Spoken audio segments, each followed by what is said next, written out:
اللہ الرحمن الرحیم۔ رمضان المبارک کا آخری عشرہ شروع ہو رہا ہے۔ اس آخری عشرہ کے اندر طاق راتوں میں سے ایک رات لیلۃ القدر کی ہوتی ہے۔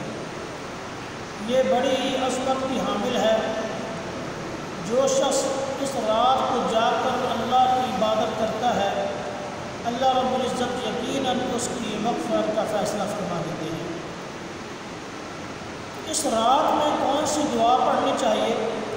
حضرت عائشہ صدیقہ رضی اللہ تعالی عنہ فرماتی ہیں کہ میں نے نبی کریم صلی اللہ علیہ وسلم سے سوال کیا کہ یا رسول اللہ صلی اللہ علیہ وسلم، یہ بتلائیں کہ اگر میں لیلۃ القدر کو پا لوں تو اس رات کون سی دعا پڑھوں؟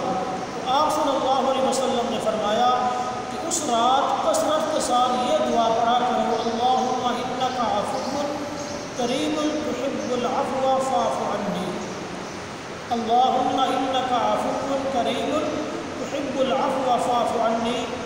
تو لہٰذا ہمیں بھی چاہیے کہ اگر لیلۃ القدر کی رات نصیب ہو جائے تو اس دعا کو کثرت کے ساتھ پڑھنا چاہیے، اس کا ورد جاری رکھنا چاہیے۔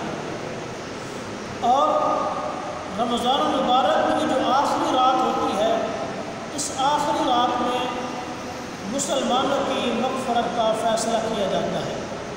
تو لہٰذا رمضان المبارک کا جو آخری عشرہ ہے وہ جاگ کے گزارنا چاہیے، اور کم از کم جو طاق راتیں ہیں اور جس رات کے بارے میں احتمال ہو کہ آج کی رات آخری رات ہے، تو وہ رات بھی جاگ کر گزارنی چاہیے، اللہ کی عبادت میں مصروف رہنا چاہیے، کیونکہ اس رات میں مسلمانوں کی مغفرت کا فیصلہ ہوتا ہے۔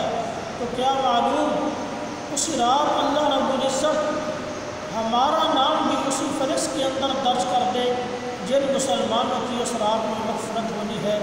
تو لہٰذا تمام احباب سے، مسلمان بھائیوں سے گزارش ہے اس آخری عشرہ کو قیمتی بنائیں اور زیادہ سے زیادہ اللہ رب العزت کی عبادت کے اندر گزاریں۔ اللہ رب العزت عمل کی توفیق نصیب فرمائے۔